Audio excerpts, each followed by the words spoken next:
Already.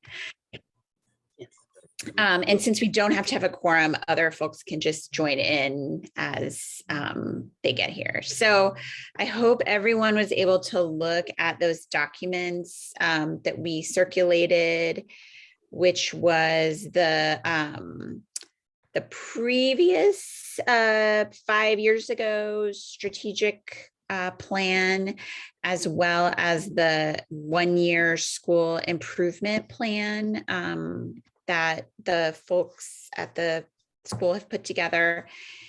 And then I was also just looking at the PDF that was shared at the training session that we were at back in a few weeks ago, to sort of see like all of the, just because it looks a little bit different than the previous strategic plan in terms of what we need to fill in. But essentially we still have our mission statement, our vision statement. The old strategic plan just listed school priorities. So now we have SMART goals, and then, which I think there's 4 in the little workbook, although I don't know that we have to have 4. And then the school strategic priorities, and then the school strategies. And we don't have to fill in all of that. Like the strategies, I think obviously like Principal Foster and your administration will fill in, but the other stuff is essentially what we're trying to figure out. I remember you said that we had to follow the same form as a regular meeting. So do we need to call it to order and do a roll call? I don't know. Okay. I mean, we should. So we'll call the meeting to order. If anyone wants to vote to do that, or second. Okay. I move. And like I said, we don't have to have a quorum, but we should do a roll call to note who is here for Ms. Taylor's record keeping purposes. So Ms. Taylor, do you want to do that? Yes, ma'am. Members present, we have Mr. Foster present. Absent, Mr. Fassinger present, Ms. Marquez present, Ms. Johnson present, Natalia Fulmer absent, Mr. Muhammad present, Taylor absent, Pastor Connell present, Ms. Johnson, am I right? Yes, Ms. Johnson, and present, Ms. Tatanchi. All members are present or absent. And did you say Ms. Porter Johnson as well? We know I two did. Johnsons. Okay. I left off Porter. I just said Johnson. Okay. Thank you for doing that. So we are not supposed to vote on anything today. So I think essentially what we can do is probably like take notes, if you don't mind, Ms. Taylor, on the discussion and on things that we kind of can hopefully come to some agreement about. And then we can then at our next meeting, take those things that we've come up with and vote on whether to move forward with them. And we may need to do some of that piecemeal, or we may want to just hold it all and then vote on the whole thing. I think that may be the way that we have to do it, actually. So I think maybe what we should talk about first is the mission and the vision statement. Miss Taylor shared the new, more updated mission and vision statement when we were in that meeting. And unfortunately, I don't know if I have them. I'm sharing it. You now. have them. Good. Okay. Thank you. And I know that we had liked, we had discussed that many of us liked this version of the mission and the vision statement better than the previous version that was developed 5 years ago. So I guess we can talk about, do we want to just adopt, do we think we would want to make changes to what is here versus adopting these as they're written, or do people feel like they want to see some tweaking done? I remember I missed the meeting where you all had the training, but I understand that there was some discussion around the vision statement and that word choice. Yes. Community school of choice. So if we want, I think we can, if we want, we can start there with the discussion. Yes. Thank you for scrolling down so I can see that. I think, and please feel free to jump in, but I'll just sort of summarize my understanding from the previous meeting. There was a feeling that, school choice and some of that language has other connotations that we kind of wanted to steer clear of. And I'm assuming that the way this was written was just meaning like, this is a school where people that live in the district that is, Parkside's district want to choose to send their children. But I think maybe having school of choice or school choice is potentially problematic for some of those other meanings that that are out there. So I wonder if folks would simply be up for removing the words of choice, or if we want to talk about other options.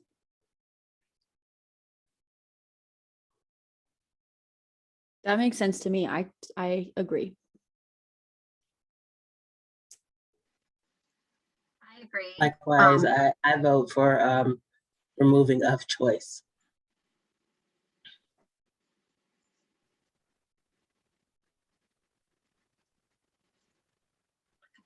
I'm wondering, Principal Foster, do you feel like there is a need for an additional adjective?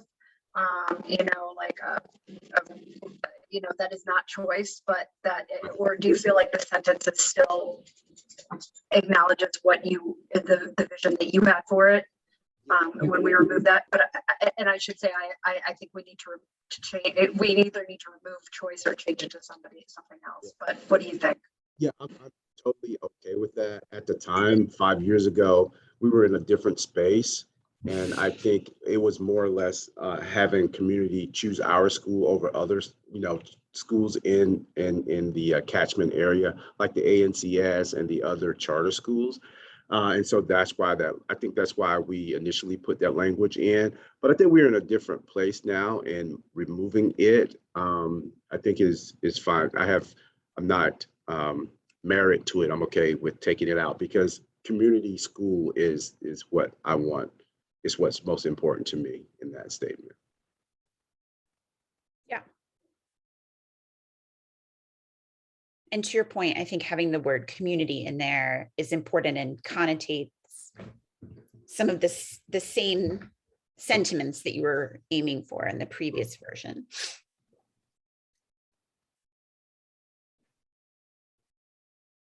Is there anything else in the vision statement that folks would like to discuss?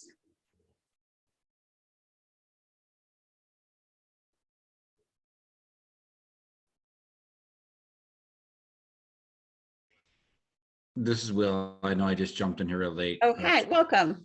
Hi. I could tell you were talking about obviously the words of choice.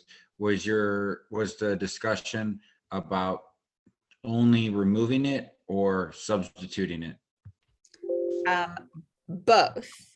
Principal Foster essentially said he felt it was fine to simply remove it, but if there's something else that we feel is missing that we could replace it with, I think we can certainly talk about that. Based upon when it was brought up by somebody last time, I fully understand the terminology school of choice being, PC, but PC in a negative way or whatever, you know, it's just like, it's just this whole terminology that's thrown around and has gotten negative. However, I fully understand and fully believe why it was put in here, you know, without having anything to do with the government, you know, legality stuff that's out there. Because yeah, you know, Ms. Foster, when I jumped in here, said about ANCS, Drew Charter School, Global Academy. I mean, just because we are a community school doesn't mean people are choosing to attend there. I mean, so I do think there should be some language that says we want to be the school of preference, or I don't know. I mean, it's no longer public school is just like, you know, you're either stuck there going there for a good reason, or you're either stuck going there for a bad reason. Atlanta Public Schools as an entity is a charter system, just like Decatur City Schools is a charter system entity. So everybody is vying for kids and tax dollars. I mean, be honest. So.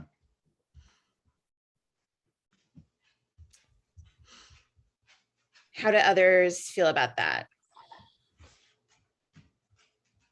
That's why I was sort of asking Principal Foster about like if we need another adjective. I feel pretty strongly that the word choice is problematic, as was said by Ms. Johnson and others, and how you laid it out, Jennifer. If there is another, and I'm sitting here trying to brainstorm words. I'm like, a beloved community school, you know, like if there is some way that we can convey the love and the value that we as a community place in Parkside, I think that would be, you know, beneficial. And I'm happy to sit here to continue to try to think through that, and certainly would love to hear others' thoughts.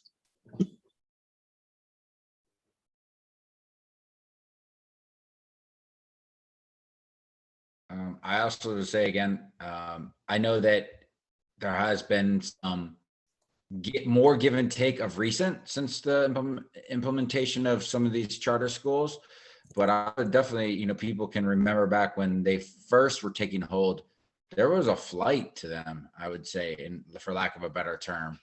But, you know, there has been, you know, some come, some go and all that stuff. So maybe it's not as, there's no more, you know, they're stealing our kids, you know, I don't know. I don't know what else to say, but that was definitely a thing. Let's just say that. And then the superintendent, it's no longer our superintendent, but previously, you know, that was a big thing that talked about was, you know, quote unquote, winning the kids back and the community back. I guess my question is, you know, I think all of these things that that Mr. Fassinger is bringing up are completely valid and certainly accurate. But we're also talking about a lot of sentiment from a few years ago. And I guess, do people still feel like we're in that same place with that same dynamic that needs to be reflected here? Especially since this is forward looking as well. Right, I was gonna kind of intimate that in the sense of this vision and mission is for this next several years. So although that has been, you know, historically what has happened in the past, going forward, is this continued still to be our vision of choice? And you know, to Mr. Tanchi's point, we can kind of describe it in a different way, but I think the words of choice can mean a plethora of things. I don't think it no longer fits who we are. Right. 5 years ago, that's our mission, our vision was to make people choose us over those other schools, those other charter schools. I don't think we're in that space anymore.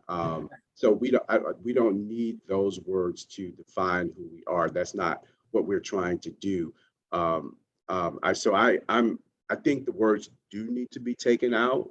And we can decide on if we need another adjective there or not to bring life to that community, to express, the space that we're in now, that we are, unified, that we are beloved, that we are something that describes our community. I think would be a great addition to or editing to the statement. I was literally just on like the source.com. And, I think there's a lot of words that we could opt to put in there, whether it's, as Sarah said, beloved, cherished, esteemed, valued. I think there's certainly, a feeling that can be expressed if we want, to add something here that I think could also maybe add some of that sense of community building that I think is being strived for as well.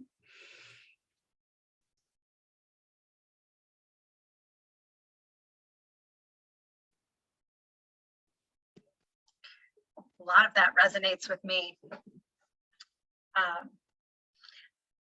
I struggle, I will just say for myself, I struggle a little bit wordsmithing live. I don't want to kick the can down the road, but I wonder, how we can wordsmith this in a way that makes sense. And,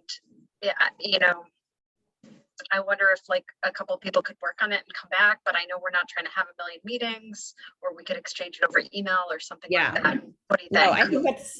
I think I've been thinking this sort of like, there may be some little things like this where we're all sort of in agreement on the general idea, but maybe there's some tweaking that needs to be done. I think it's not a bad idea to have, maybe we kind of go to our corners, and if people have ideas that they want to bring up, I'm assuming we're going to have another work session. We could bring it up at the next session and then maybe see if there's one that we all like best, perhaps. Okay. And then how do people feel about, if you don't mind scrolling back up, the mission statement? Since I think we have to have both. So the vision statement again is like meant to be sort of loftier and more forward thinking, whereas the mission statement is more in the here and now, is my understanding, and sort of meant to inform our goals and priorities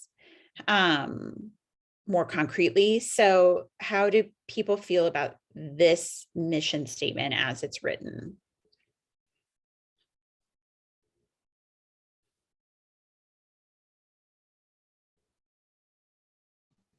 I've got a question for Mr. Foster.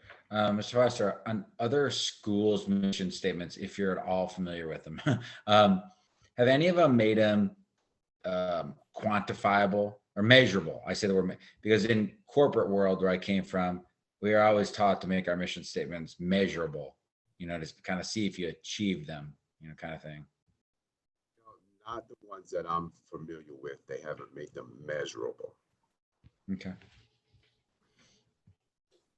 I think that some of like the goals are meant to be more of those measurable. Yeah.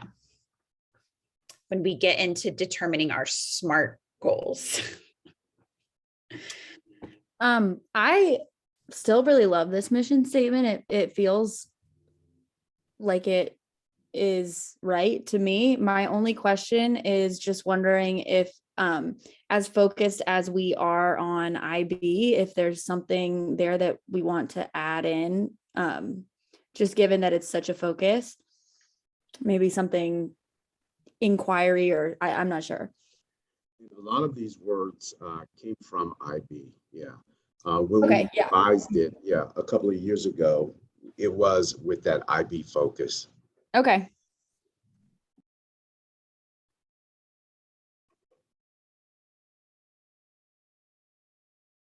I personally also appreciate the specific reference to empathy and self-awareness and diverse perspectives, and all of those things that are wrapped up in social emotional learning and and those types of supports that we're really stressing, so that it's not just about academics and critical thinking and all of that, but there's the other side too. I like the balance. Yes, I agree. I like this mission statement because it covers everything.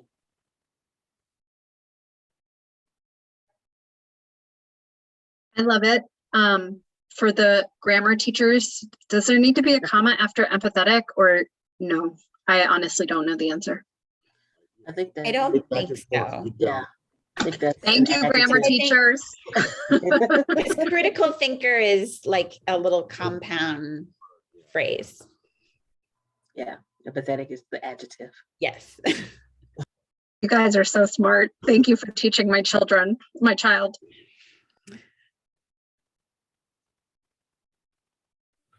Well, I like the mission statement because when I look at this mission statement, this is like the second time I've seen this mission statement, but I work with the kids after school, and I can see this in the Parkside kids because we get kids from so many different schools, and I can see some of these qualities in the children already. So, I can I know somebody was saying marriage, but I can see those things in the Parkside student is the way they behave themselves and how they interact with the other kids here at the Boys and Girls Club after school. So I think it's a good statement, a mission statement. Thank you. That's very good to hear, I think. I'm sure Principal Foster's happy to hear that. Very good. So I think we're good on the mission statement. Okay, great. So then I think when we talked about looking at our SMART goals and our strategic priorities in the training planning session that APS held, I think they were talking about how there may be a fair amount of alignment with some of the priorities set out in the 1-year plan, but it can go broader than that, obviously, and perhaps, again, more like far-reaching than some of the things that are laid out specifically in the 1-year plan. But I think the idea is that these are sort of going to be, should be aligned, generally speaking. And so I guess looking at the goals that are set out here, I think we can have in the workbook, there's their little sample thing. They had room for 4. We could probably have whatever number. I don't think they want us to go crazy and have like 20, but like, I think they're probably amenable on the exact number. Yeah. When we develop our SMART goals for our SIP plan, they were based on information that we had with MAP in our 2019 end of grade data. The district's goal, strategic plan goes 3-year or 5-year, however many years it is. It's based on the 2019 end of grade data as well. So they have their baseline data. Their SMART goals, they have 4 or 5. They have one in literacy, one in numeracy, one in graduation rate, and one in the profile of a graduate, I believe. The 2 that really hit for elementary students are the literacy and the numeracy goals, which says that over the next 5 years, by 2026, that they would have increased the number of students in proficient and above on those assessments by 10% each. And they gave their 2019 baseline data and what it should be if we meet those goals by 2026. I would suggest that we follow that when developing our SMART goals. If we looked at numeracy and literacy, but we also looked at kind of the climate data. We chose suspension rate, and we chose to decline suspension rate for our students. But there are other areas that you can look at, like attendance. You can look at many different things around the school to determine in 5 years, this is where you are now. Where do you see yourself being in 5 years? And what are you going to put in place to make sure that that happens? One quick question that you may be able to answer, Principal Foster, which is like, so there's the SMART goals, and then there's also the strategic priorities. And so I'm wondering if the SMART goals need to be more general, like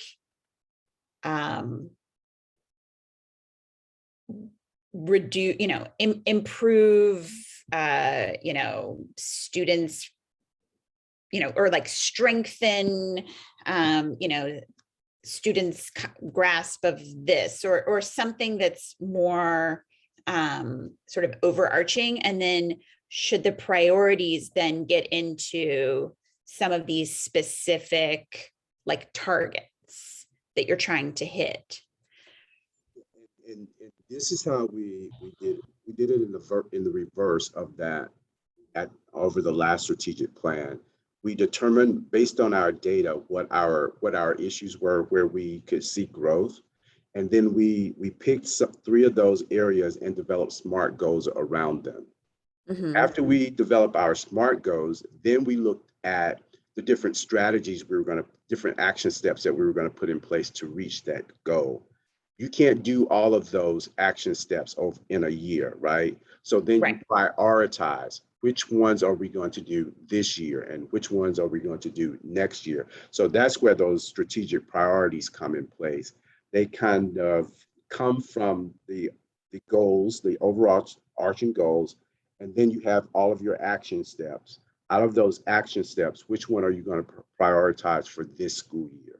And those are the ones that we would focus on heavily over the course of a year. Remember, this plan is over 5 years, and we wouldn't be able to do all of those action steps every year, every day, all the time.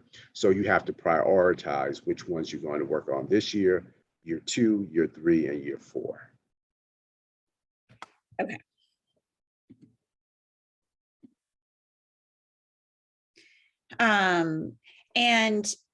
I think our strategic priorities are meant to align with the APS strategic priorities. One is around academic excellence and signature program, which in this case would be IB.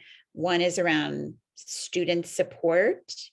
One is around equipping and empowering school leaders and staff. And then the last one is school support. So like strategic staff support and equitable resource allocation. I'm assuming ours kind of also have to sort of line up with those 4 pillars. Yes, they do. Okay.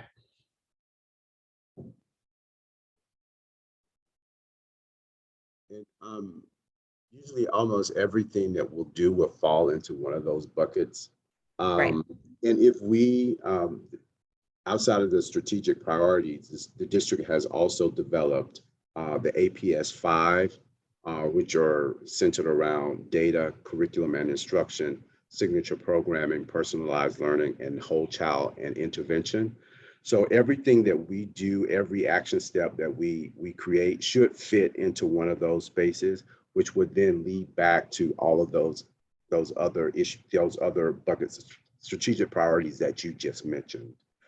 So if we focus all of our work around those 4 buckets of 5 priorities or 5 APS 5, then our work should align with what the district is trying to do at district level.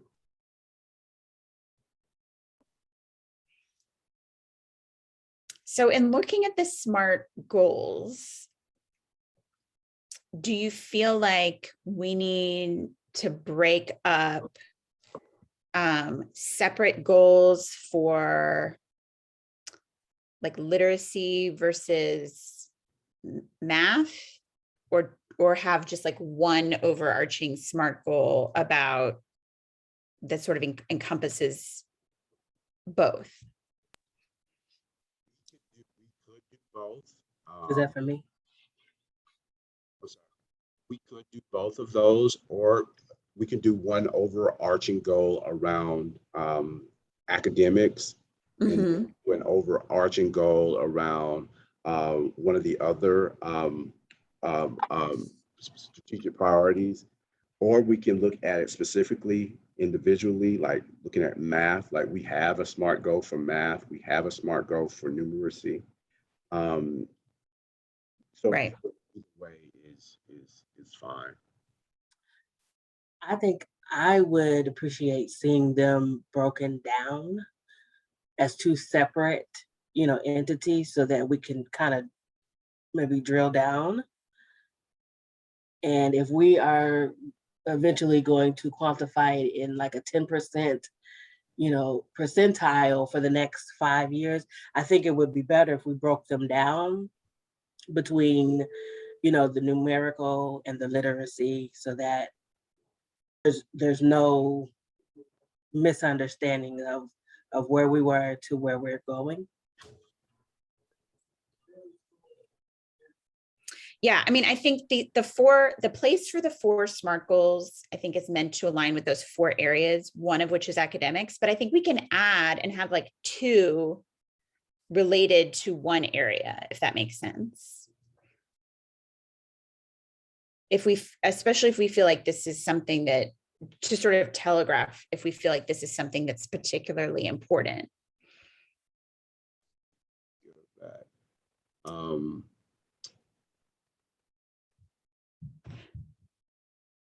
Let's see. So yeah, this is essentially what I'm looking at, these 4 SMART goals, and then these 4 little colored areas beneath them. Right. And then the priorities, we can have a number of different priorities. We can have one related to literacy, one related to math, one related to, I think in the previous strategic plan, we had something about early literacy, something about Lexile, something about math, and then something about implementing new instructional practices. So like, there's a number of things that could fall under one SMART goal as strategic priorities, So if that makes sense. Yeah. So if we look at academics, fostering academic excellence, so then a SMART goal for that would be that and we can include both literacy and numeracy numbers in there. So what we could do is merge the 2 SMART goals that we already have around math and literacy under one academic goal for the strategic plan. And that way you have your academic goal under building culture and supports for students. That could be, we could include the suspension if we want to include that, or we can include attendance if we want to include that, to build an overarching goal for that particular bucket. Equipping and empowering leaders and staff. We could build a goal around what do we, as it relates to professional development for our teachers and for our leaders, what does that look like? What is the goal for that over the next 5 years? And then creating a system of school support, which is that support is, that one came out of the district making sure that they are supporting schools, and the work that they're doing at downtown is really impacting what is happening in the school for improvement. So I'm not sure about that one, other than just making sure that our systems at the school level, like our hiring practices, how do we decide which curriculum materials we're going to use, making sure that our systems and operations are to a point where they are impacting the school improvement or getting better than where we are right now and where we would like to see ourselves in over the next 5 years.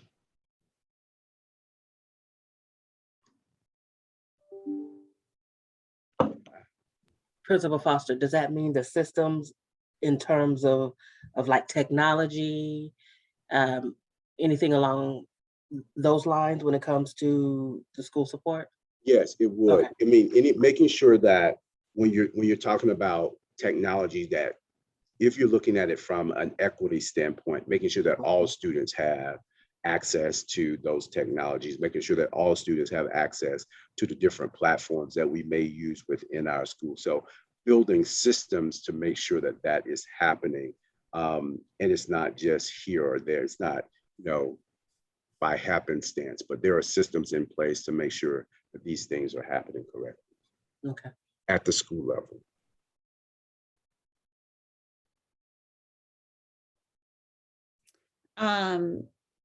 For the gray box, fostering academic excellence, crafting a SMART goal around that. I mean, as you suggested, if we could merge the 2 5-year goals related to literacy and numeracy into one SMART goal.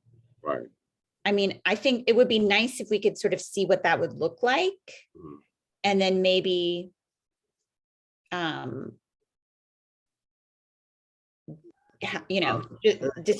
have that over email or something. Yeah, it would go something like this: to increase the percentage of to increase the percent of grades 3 through 5 students scoring proficient or above in reading and math on the end of grade by 10% on the end of grade 2026.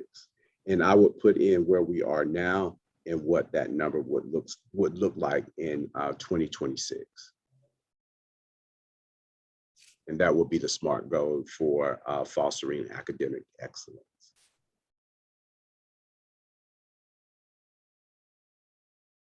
And then, but then if we have the 10% and everything in the SMART goal, then what are the priorities? The priorities then would be, for example, we're making sure that we're doing guided reading. If we're looking at how we intend to increase those, make those numbers, we're doing guided reading daily in grades K through 3. We are doing phonics about foundations. We're making sure that every class has at least 60 minutes of math if we're looking at math. Mm-hmm. Making sure that those wouldn't fall under strategies. Sorry, I'm just making sure that we're doing that. We're putting everything in the right place. Right. I understand. The school priorities. I mean, yeah, those are. I guess the school priorities would be, which one of these are we going to prioritize over this year? Are we going to prioritize academic excellence, or are we going to prioritize equipping and empowering leaders and staff? That's how I'm thinking it is. Oh, see, I thought we were supposed to have priorities for each of those. You could be right. I mean, I don't understand how the priorities would be different than the strategies. I guess is where my confusion is coming. Yeah. See, I'm wondering if like the SMART goal should just be like improving students' performance on end of year assessments in literacy and math. And then the priorities are increasing by 10% in here, increasing by 10% here. And then the strategies would be those things that you just discussed. Like having guided reading and all of those things. I'm trying to see if I can. I know. I wish SMART like an acronym for something specific, measurable. It has to be measurable. It has to be observable. It has to be timely. Right. So it can't go too general. Yeah, it has to be very specific. But saying like improving scores on a test, I mean, though that's measurable, right? Yeah. Mm-hmm. But you have to say by how much. You do. Okay. Yeah.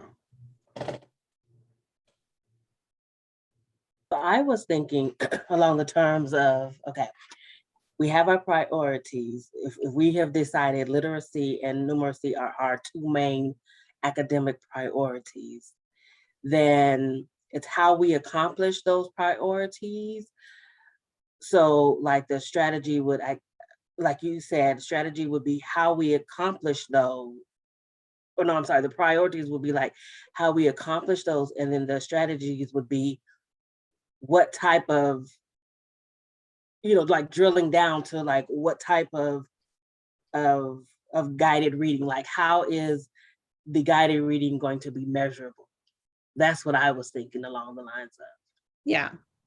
I'm just looking at the previous strategic plan, and the priorities are things like increase Lexile levels for all grade levels. And then the strategy is, Oh, right. I know now.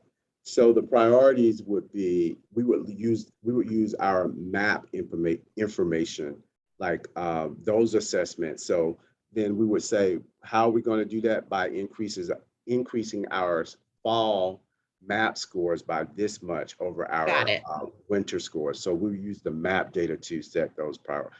Those would be our priorities, raising those or increasing the students' performance outcome on those assessments. Okay. To then feed into the SMART goal. Right, to then feed it, yeah. So the priorities essentially are, just dumbing it down for myself, are the tools we're using to measure. Right. That's what I'm hearing. How are you measuring to make sure that you're trying to reach that big goal? What are you using to progress monitor? Is what I guess the school strategic priorities would be. So the work is the work of the Go team to develop the goals. I know the work of the school is to do the strategies part. Yes. So the work of the Go team is the priorities and the goals. Exactly. Yes. Okay. And then we don't deal with the strategies. Right. So we need to develop a SMART goal for these, right? Yes. And then list the priorities for these. Within each of those, right. Now, do you know why the numbers, there's only one number? Oh, it's 4 and 5, I guess. There's 2 for each. I can reach out to a couple people on the guy, Trevor, who is leading that session, and CC you, Principal Foster, so that we know this for sure. Because it was comprehensive, but it went by really fast, and they kind of flew through a lot of this. And I think we just need some clarification. But I think we definitely need one SMART goal that fits each of these 4 areas. So in the time we have left, I think we have an idea for what our SMART goal will be for the academic excellence portion of it.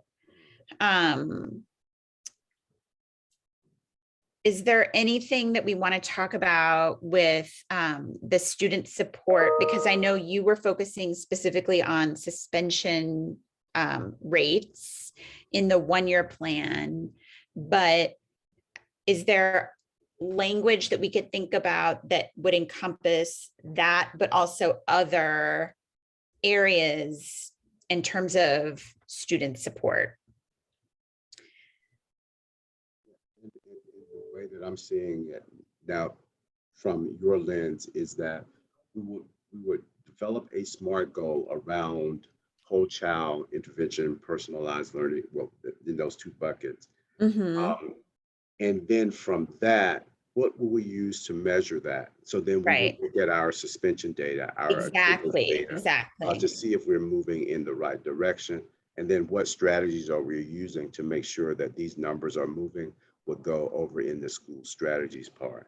What I could do, we don't have much time. What I could do is when you reach out to Travis, and I'll reach out to him too, just to get clarity on what goes into these buckets.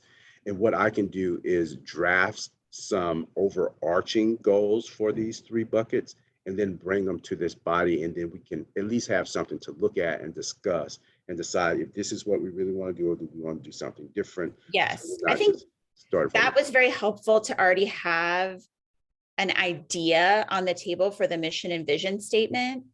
And I think allowed us to move more quickly.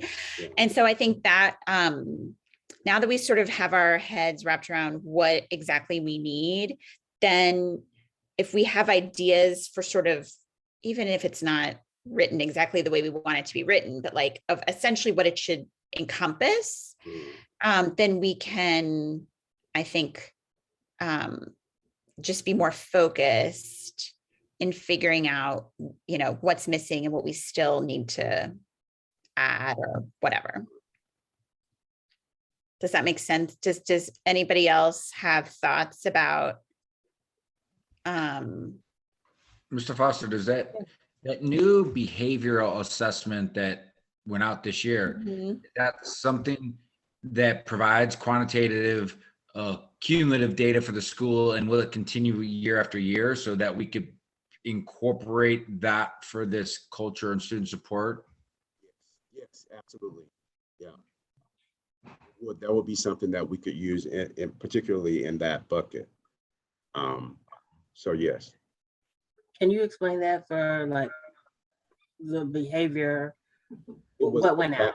Yeah, it was a BAS assessment that it was a screener that we did on all students, where the students had to, with the 5th graders, they did their own, and the teacher did one, where they just were asked a series of questions about how they're feeling. It was more of a behavior, emotional kind of screener to see if we had students that were elevated and needed some additional support, or, you know, most students were fine. They were dealing with whatever was happening in life, okay. But there were some students that we were able to capture based on either the survey by the teacher, or the survey by the student, or the survey by the parent, that said that this student needed some additional wraparound supports. Okay. And that will be, I think that's done 2 or 3 times a year. Thank you for asking that question, Will. That was a good question. I do for myself, you know, I'm I shouldn't say independent thinker, but I can, you know, I have looked at all the previous, you know, packet that we have been given. And I think now that I have more of a grasp on some of our priorities, you know, I think that if we all come to the next work session, you know, with some tailored strategy or priorities for each one of them, I think that will help, you know, kind of hone down and get more specific on what we're looking for the next 5 years. I agree. I think Principal Foster can bring things to the table, but we all should also try to bring to the table, you know, areas that we feel, you know, may need to be highlighted in particular. Whether, you know, obviously there's a focus on suspension data this year. As you said, Principal Foster, there's other things that can be pulled in, whether it's attendance or other things. So if anyone has thoughts about what those priorities, you know, what we should consider for those priorities, please think on that. And when you're looking at, because these 4 buckets really cover everything that happens in the school, whether you're talking about, you know, the professional growth of staff members, is there area to growth around that? Or, you know, how we're spending our dollars, is there area to growth around that, making sure that those dollars are supporting student? And like you said, with attendance, with behavior, with the BAS assessment, and SEL, all those things that are impacting, the student experience at our school? Are there areas that we can make some improvements on? And 9 times out of 10, anything that you bring to the table will fit in one of those buckets. And then we develop strategies around how do we address those and how do we measure what we're doing in the process. One thing I wanted to bring up before I forget is, there's, as we've discussed, like there's a pretty good chance that Parkside could lose its Title I status in the next 5 years, and whether that should inform any of the goals or priorities that we're setting out in terms of how we're going to make up for the loss of funds that will bring, or anything along those lines. I don't know if you have thoughts about whether that, could change. If having that in the back of our mind, would that change anything? It should, because it's a significant amount of dollars that will be missing from our budget. And so then maybe a priority over the next 5 years under creating systems of school support would be creating what do you call it?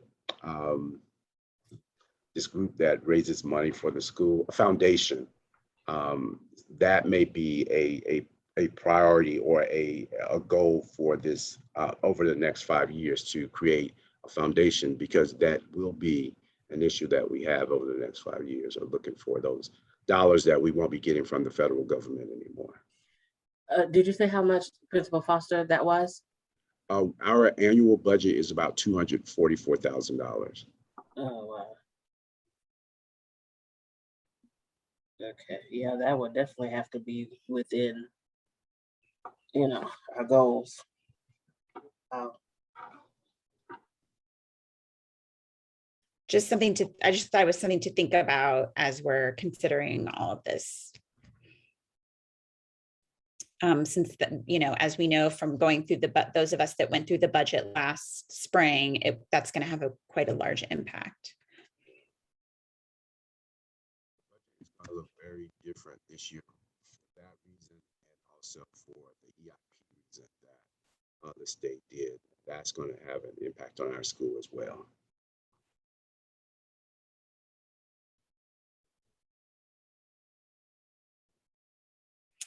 Okay, well, it is 4:29. And I know a few folks had a hard stop at 4:30. So I feel like we should probably just go ahead and wrap this up. Next steps would be Principal Foster and I will reach out to the folks at APS to make sure that we are correct in our line of thinking of how this all needs to be structured, and confirm that. And then we should set I think we should set another work session. I know we have a regular GOTee meeting next week, which actually I'm now realizing we need to talk about the agenda for. But we can do that separately. But do we want to schedule another work session? Are people able to schedule another work session before Thanksgiving? November 10th. That's 2 weeks from today. Yeah, that's kind of what I was thinking. That would work for me. If that is horrible for you, please speak now. And I'd be happy to take a stab at the vision statement if that would be helpful in the interim, and share that. Yeah, that would be great. And if if others have ideas that they want to bring to the next meeting, that would be great as well. Yes. And then, okay, so if we do, I hate to say that we're definitely doing this when Principal Foster's on the phone, since he needs to be there. But let's tentatively say the 10th at 3:30. And we'll confirm that that works. And we'll send out an agenda for that. Okay. Which will essentially be similar to our agenda for today, but I'll try to make it a little more detailed. Does anybody have any other parting thoughts, questions, concerns?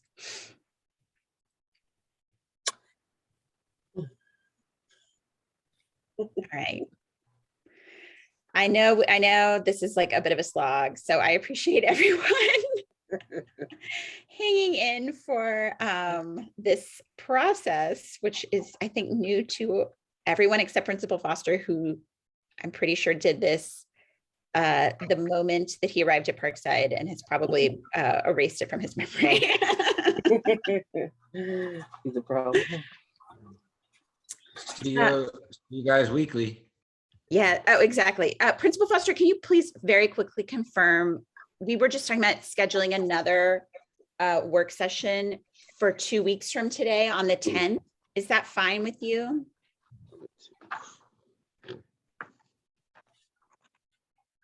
PTA is the same day, but if we It's can later get in the day, right? Yeah, 6, yeah. Okay, is that, so that's okay for you to have both? Yeah, that's fine. Okay. I just All right, bring thank a knapsack on Just a sleeping bag. Okay, thank you all so Alrighty, much for thank being here. you. I appreciate it. Thank you. Thank you.